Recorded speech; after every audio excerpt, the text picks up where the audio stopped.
Hi friends, எம்காஸ் புதிய வரவு Toyota Crysta. அது மாடல் பார்த்தீங்கன்னா 2019. நம்பர் பார்த்தீங்கன்னா ஃபேன்சி நம்பர். அவ்வளோ அருமையாக இருக்குது வண்டி. ஷோரூம் கண்டிஷனில் இருக்குது. ஷோரூம் கண்டிஷனில் பக்கா கம்பெனி ரெக்கார்டு வண்டி.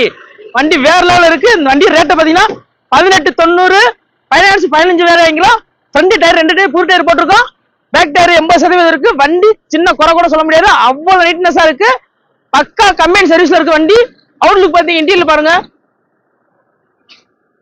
Audio system, air bag, power window steering, AC window, side mirror adjustment, seat cover எல்லாமே ஒர்க்கிங் கண்டிஷன்ல இருக்கு. சீட் கவர்ல புதுசு போட்டிருக்கோம். வண்டி வேற லெவல் இருக்கு. சின்ன குறை கூட சொல்ல முடியாது. இந்த வண்டியோட ரேட்டை பார்த்தீங்கன்னா 1890. ஃபைனான்ஸ் 15 ரூபாய்க்குலாம். இந்த இடம் எங்க இருக்கு பார்த்தீங்கன்னா மதுரை அலுவலர்கள் பக்கத்துல மாத்துல அமைஞ்சிருக்கு. நம்ம ஸ்கிரீன்ல கொடுத்துருக்கோம். மிஸ் பண்ணாம காருங்க. வண்டி வேற லெவல் இருக்கு. நமது தமிழ் 24 காஸ் வலைதளங்கள் அனைத்தும் பதிவிடப்படும் வீடியோக்கள் வியாபார நோக்கத்திற்காக செய்யப்படும் விளம்பரங்கள் மட்டுமே. மேலும் இந்த வீடியோக்கள் மூலம் தொடரும் எந்த ஒரு நிகழ்வுகளும் உங்கள் தனிப்பட்ட விருப்பத்தின் பேரில் தொடரவும்.